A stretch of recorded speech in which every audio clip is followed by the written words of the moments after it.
All right, so this is part 2 of our two-dimensional figure video. So we are on the 14th slide, and we find ourselves with the problem of finding the perimeter and area of a pentagon. Now, this isn't just any pentagon, it's an irregular pentagon, which this is a problem because we don't know all our side lengths. And long story short, we're going to have to do some distance formula and a good amount of it, which makes this problem a little bit difficult. Let's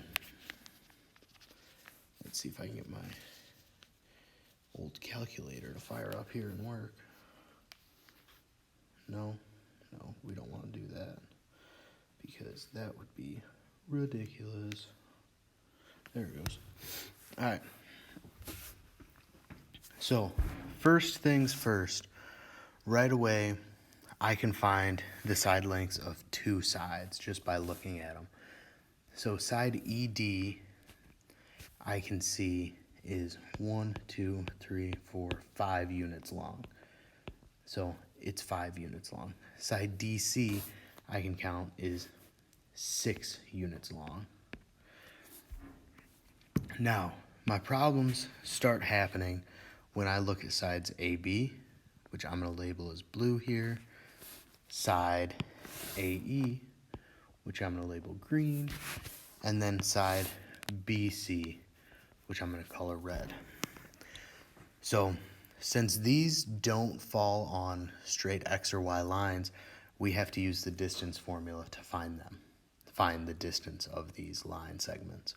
So, first things first, our distance formula is D equals the square root of x sub 2 minus x sub 1 squared plus y sub 2 minus y sub 1 squared. So I'm going to have to use the points on A and E and plug those in. So D equals my x sub 2, which I'm going to call 0, minus my x sub 1, which is negative 3 squared, plus my y sub 2, which I'm going to call 4, minus my y sub 1, which is 1. So I'm left with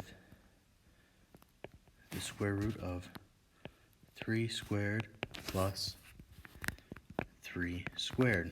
And I know 3 squared is 9, so my distance ends up being the square root of 18, because 9 plus 9 equals 18. Now, if I were to actually take the square root of that number, I'm going to be left with a messy decimal approximation, which I'm going to write down here. So it's about 4.24. Now, I have to do this 2 more times for these other 2 line segments. So I'm going to skip a few steps just because we've already covered the distance formula. You can work it out on your own if you need the additional distance formula practice. So D equals square root, my x1, or my x2, I'm going to call 4, minus my x1, which is 0, squared, and then my plus my y2, which is 0, minus y1, which is 4, squared. So I'm left with 4 squared plus 4 squared, and I know 4 squared is 16, so I'm left with the square root of 32. Now the square root of 32 is about 5.66. So I'm going to say about 5.66. So I'm just going to say 5.66. I'm going to write down my 4.24. over on that side. And now I have one more side left to calculate. So my side BC. So I have square root D equals, my x2 is going to be 4 minus my x1, which is going to be 3 squared, plus my y2, which is a 0, minus negative 4 squared. So I have 1 squared plus 4 squared.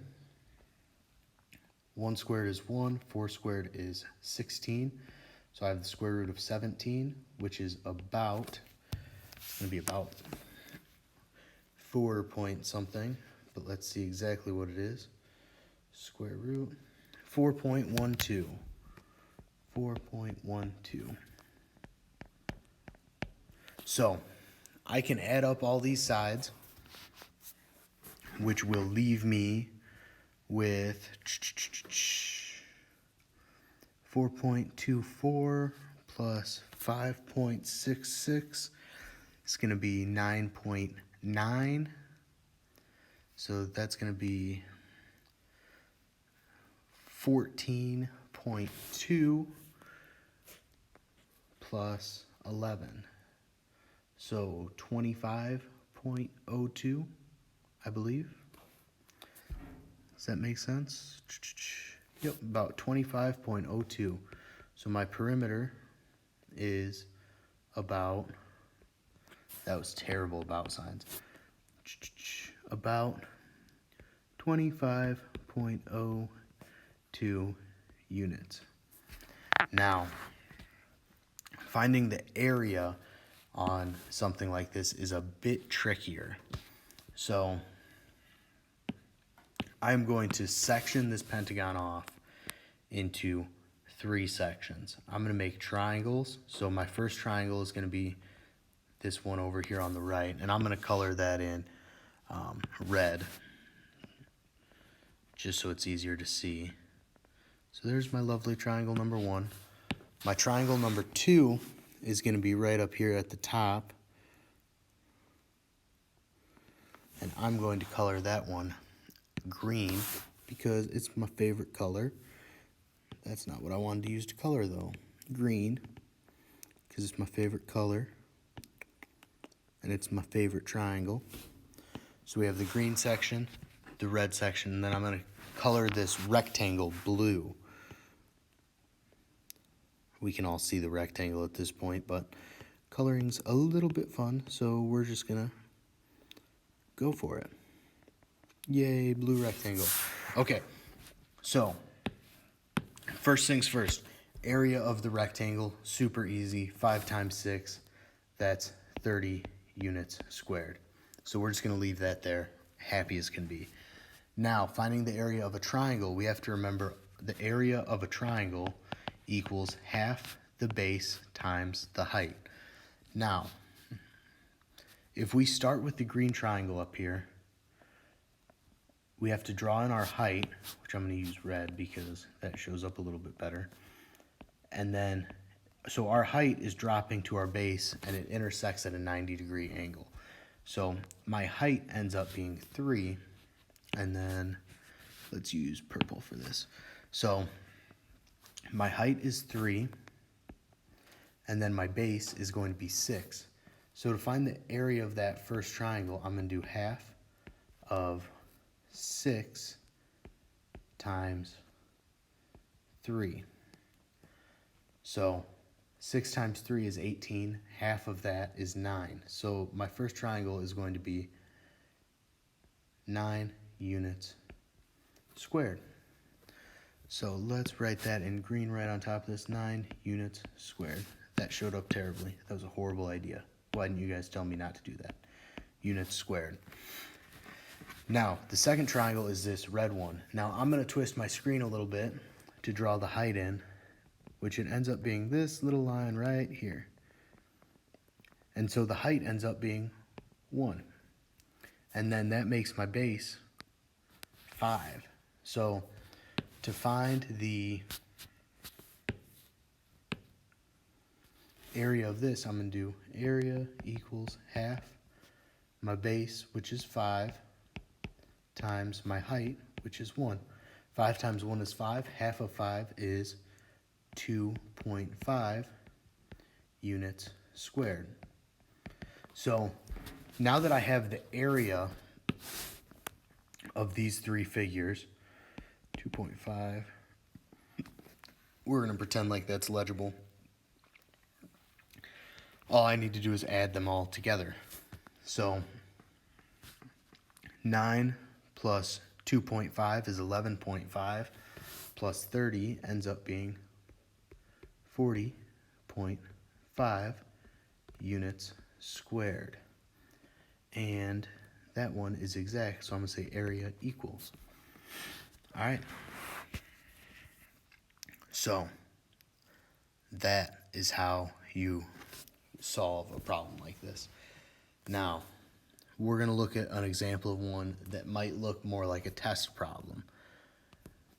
So find the perimeter of the quadrilateral WXYZ with blah, blah, blah points.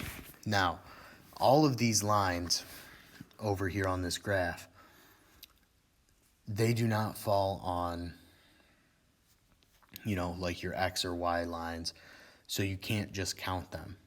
However, they all have very slight slopes. So we could guesstimate and probably get pretty close. So what I like to do first is try to guesstimate what it's going to be and see if I can eliminate answers. So I'm going to count on WX. I can see that this line right here is 5, and WX is going to be just slightly longer than that. So I'm going to say this is about 5 units. So I'm going to say it's plus 5 units. So it's just bigger than 5 units. And now WZ is the same deal. This line right here is 5 units. So I know WZ is going to be just bigger than 5 units. Looking down to YZ, this line is very similar to this line right here, which is 4 units. So I'm going to say it's going to be just bigger than 4 units. Now, XY is slightly more off. It's not just a change of 1. So it's 3 down, 2 over. So 3 down, 2 over. So it's harder to get an exact estimate, but it is just a little itty bit bigger than 3. So I'm going to say just bigger than 3. And so if I look at all of these, I have 5 plus 5 plus 4 plus 3. And so the smallest this line could be is 17, and I know it's going to be a little bit bigger than that. So right away when I see that, and I see 17.9 as an option, I'm going to star that because I know 17.9's got to be pretty close. I can go ahead and eliminate 9. I know, or D, 9.1. I know that's not going to be the answer. And I'm pretty confident 13.3 isn't going to be the answer because that's smaller than 17, and I know it's got to be at least 17 units. I don't think it's 22 because that's quite a bit bigger than that 17 that I estimated, but we're just going to pretend I have all the time in the world and this problem's worth like a cajillion points. So I'm going to actually work this out real quick. I'm not going to write out all the distance formulas. I'm just going to do it real quick in my head, and I'll write down kind of the numbers as I go. But if you want to pause and work this out on your own, please feel free to do so. It would be a good practice problem to practice your distance formula. But you don't have to unless you want to, because you're at home and I can't control what you do. So first things first, we have 5, so 26, square root of 26. So this line is actually 5.1. This one is 5.1. And then that one is 17 square root. This one is 4.1. And then 9 plus 4, 13 square root 3.6.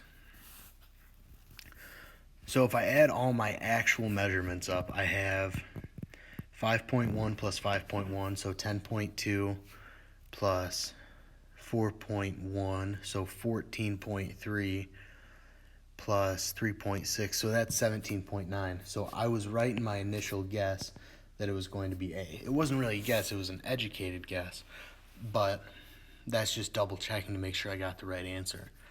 Now, me estimating took, I don't know, 30 seconds with me explaining it and everything. So that was a whole lot faster. So if this was like a standardized test and you're pressed for time, that would be a great way to go about this. Now, this isn't a standardized test. This is notes, but that would be a skill that you could take into your standardized testing or even your tests in regular math class. If you can eliminate problems, I narrowed it down right off the bat to a 50-50 shot because I knew it had to be A or B. I was pretty sure it was A, so it was really more like a 75-25 shot, but it's a good test-taking strategy. So this concludes part 2 of our two-dimensional figures lesson. Hope you have a great day, and feel free to message me if you have any questions or anything I can help you on.